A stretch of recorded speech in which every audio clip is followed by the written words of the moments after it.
Hello students, chemistry online class में आपका स्वागत है। हम पढ़ रहे थे एंजाइम। तो एंजाइम के गुण धर्म क्या हैं? एंजाइम का पहला गुण है ये रंगहीन ठोस पदार्थ हैं तथा जल और लवणों के तनु विलयनों में विलय होते हैं। तनु का मतलब है पतले घोल में और विलय का मतलब है घुल जाना। तो विलयनों में विलय होते हैं, तनु विलयनों में। इनका आणविक द्रव्यमान अधिक होता है और इनकी प्रतिकोलाइडी होती है। प्रकृति होना चाहिए ये, इनकी प्रकृति कोलाइडी होती है। ये सही नहीं दे रखा इसने, इनकी प्रति क्या होती है? कोलाइडी होती है। तो यहाँ हम प्रति की जगह क्या करें? प्रकृति। प्रकृति कैसी है? कोलाइडी। ये शरीर तापमान तथा सामान्य पीएच पर अधिक सक्रिय रहते हैं, शरीर के तापमान पर, और 6.8 पीएच पर, यानी न तो अम्लीय हो ज़्यादा न ज़्यादा क्षारीय, क्योंकि इन दोनों का बीच का बिंदु क्या है? 7, और 7 होता है उदासीन। इसके बाद है आगे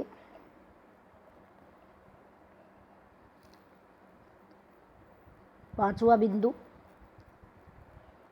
ये अति विशिष्ट होते हैं, अर्थात एक एंजाइम किसी एक विशेष प्रकार की अभिक्रिया को ही उत्प्रेरित करता है।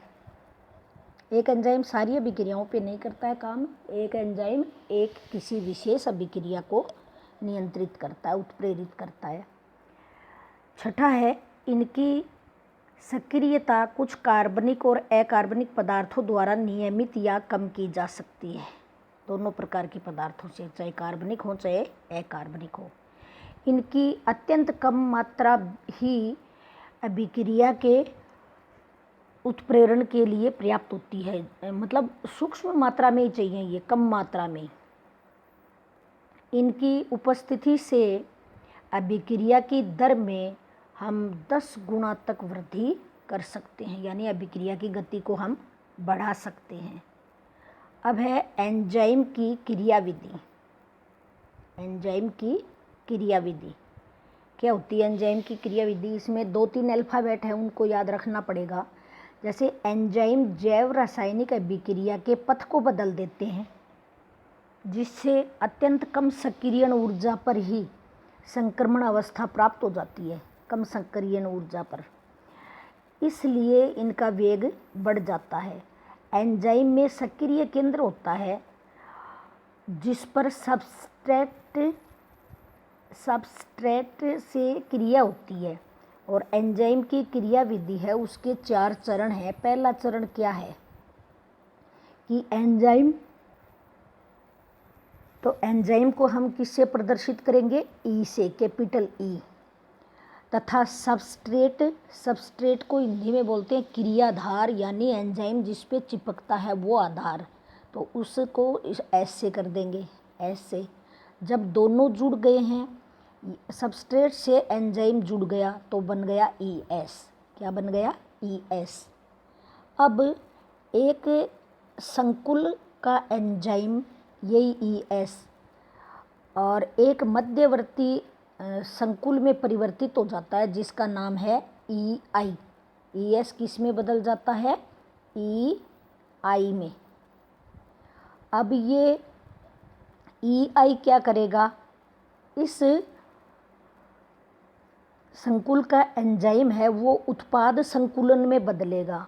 तो उत्पाद संकुलन क्या होगा अपना? ई आई किस में बदल गया? प्रोडक्ट में, तो उसको बोल देंगे ई आई। तो इनिशियल हो गया, प्रारंभिक, और अब हो गया अंतिम या उत्पाद के रूप में, तो इसको बोलेंगे ई पी। ई एस जुड़ा, ई एस ई आई में परिवर्तित हुआ, ई आई ई पी में बदला, और ई पी वापस टूट कर क्या हो गया? ई प्लस पी में। ई प्लस पी में, ई यानी एंजाइम स्वतंत्र हो गया अलग से और प्रोडक्ट हमें मिल गया। ये हैं 4 चरण। यहाँ कैपिटल ई को एंजाइम बोलेंगे। क्या बोलेंगे? एंजाइम, एस को सबस्ट्रेट बोलेंगे, ईएस को एंजाइम और सबस्ट्रेट का संकुल बोलेंगे। ईएस को क्या बोलेंगे? एंजाइम और सबस्ट्रेट का संकुल।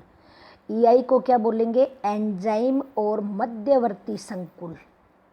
ईपी को एंजाइम और उत्पाद संकुल, और पी को प्रोडक्ट। अब है इस एंजाइम्स की इन एंजाइम्स की उपयोगिता क्या है, क्या काम आते हैं ये एंजाइम्स की उपयोगिता। पहला है कि ये एंजाइम्स मुख्यतः पाचन क्रिया में सहायक होते हैं, भोजन पचाने में सहायक होते हैं। और इसके अलावा एंजाइम को रोगों की रोकथाम, जैसे एल्बिनिज्म रोग जो एंजाइम ट्रायोनिसेज की कमी से होता है, एक एंजाइम है ट्रायोनिसेज, वो कम हो जाता है तो क्या रोग हो जाता है? एल्बिनिज्म। भोजन के साथ एंजाइम की पूर्ति करके इसको रोका जा सकता है। इस रोग से बचने के लिए भोजन में हमें इस एंजाइम को देना होगा। अनेकों रोगों के उपचार में भी प्रयुक्त किया जाता है, जैसे हृदय के रोग के उपचार में स्ट्रेप्टोकाइनेज एंजाइम को रक्त के थक्के को विलय करने, यानी थक्का बन गया तो उसको घुलनशील बनाना, वापस विलय करना, तो स्ट्रेप्टोकाइनेज दिया जाता है। इन्हें उद्योगों में मदिरा, वाइन, विस्की, चमड़े और अन्य खाद्य पदार्थों के परिरक्षण में भी प्रयुक्त किया जाता है। स्ट्रेप्टोकाइनेज को, ये जो फर्मेंटेशन वाली क्रिया है ना, ये शराब वगैरह बनती हैं, उन सब में उनको अच्छे से या परिरक्षित कैसे करें, सुरक्षित कैसे करें, वो खराब नहीं हो, तो उसमें प्रयुक्त करते हैं। फिर आगे है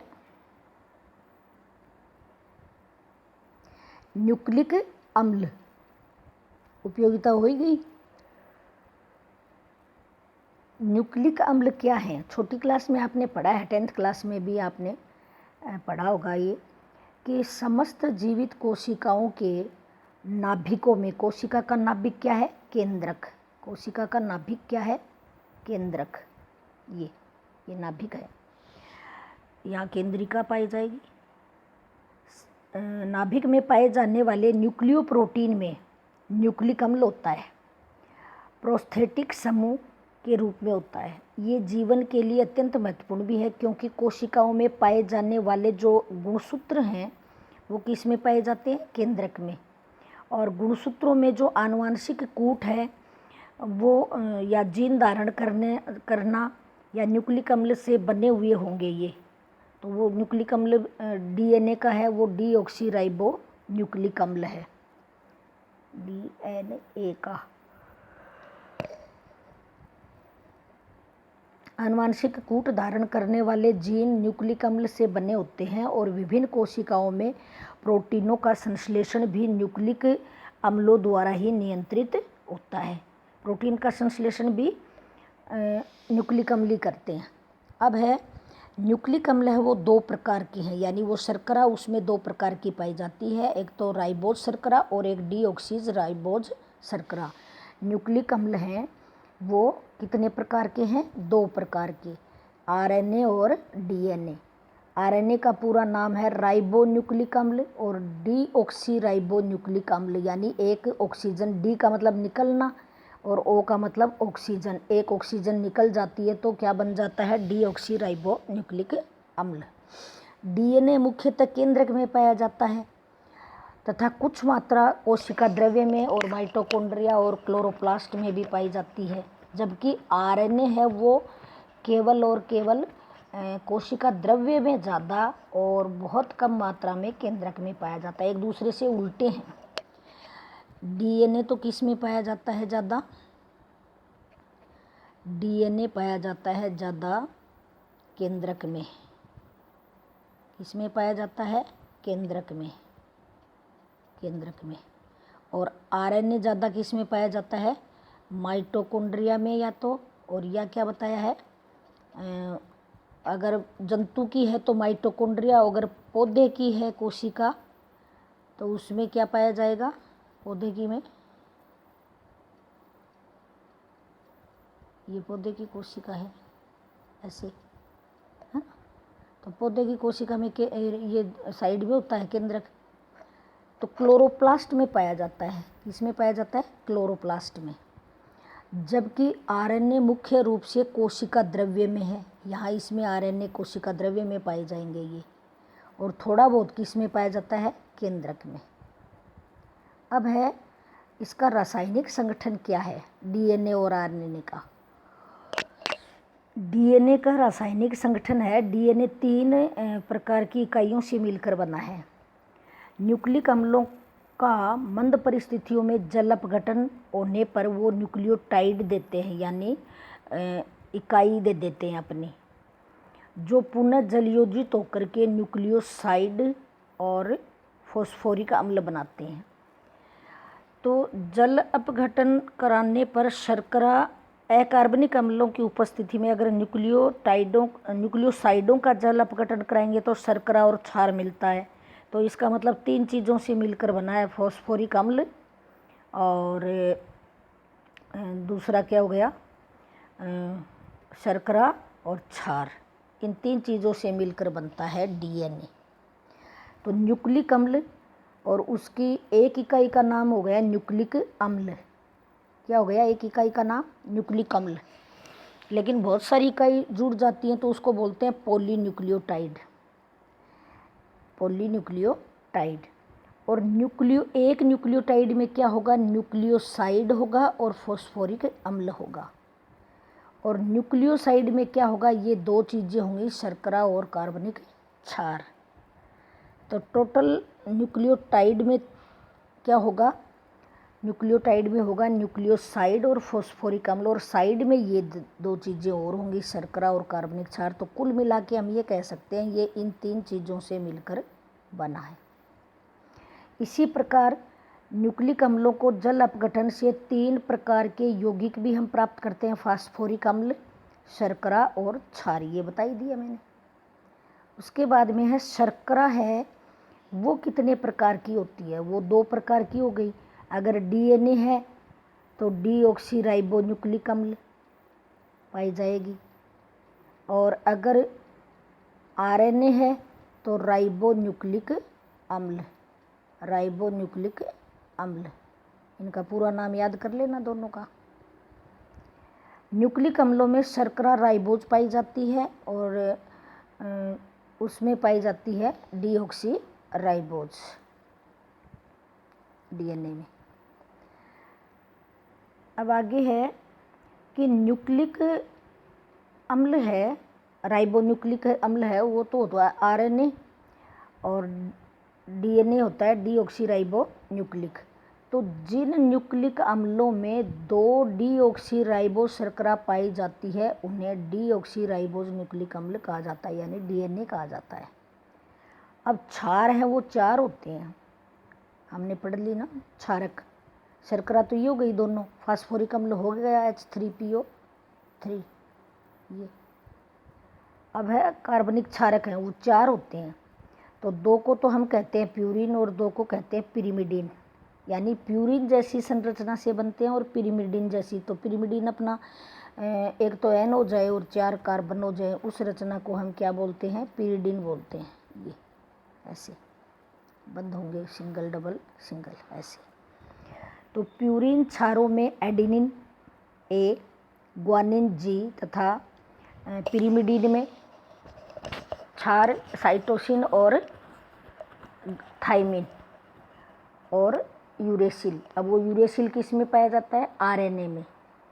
तो यहाँ 2 प्यूरिन और 2 पिरिमिडिन है, तो जुड़ने का क्रम होगा, एक प्यूरिन हमेशा किससे जुड़ता है? एक पायरिमिडिन से। जैसे ये पहले वाले हैं ए और जी, ए और जी, ए हमेशा की, ये ए और जी दोनों हैं इसमें। और नीचे वाले में क्या है? सी और टी। सी जिसको हम क्या कह रहे हैं? पिरिमिडिन। ये तो है प्यूरिन, और ये है पिरिमिडिन। पिरिमिडिन में क्या पाया जाएगा? पिरिमिडिन में होगा सी और टी ये हैं। तो जुड़ने का क्रम क्या होगा, ए हमेशा टी से जुड़ेगा, ए हमेशा टी से, या टी पहले है तो ए से ऐसे जुड़ेगा, और जी हमेशा सी से जुड़ेगा या सी हमेशा जी से जुड़ेगा। फिर थाइमिन की जगह आरएनए में क्या हो जाता है, यूरेसिल हो जाता है यू। तो आपको याद रखना है 2 प्यूरिन है और 2 तो प्यूरिन है और 2 पिरिमिडिन है। तो पिरिमिडिन का नाम है, प्यूरिन का तो ए और जी, और इसका नाम है ए के साथ जी, एच जैसे एच क्लास है ना अपनी वैसी,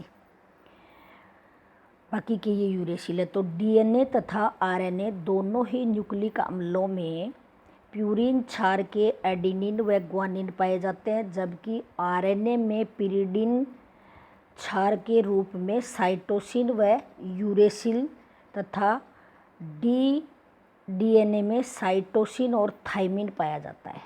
आरएनए में तो हो जाएगा यूरेसिल और इसमें हो जाएगा साइटोसिन और थाइमिन। अब न्यूक्लियोटाइड और न्यूक्लियोसाइड क्या चीज़ है, न्यूक्लियोटाइड और न्यूक्लियोसाइड ये अगले वीडियो में पढ़ेंगे अपन, इसमें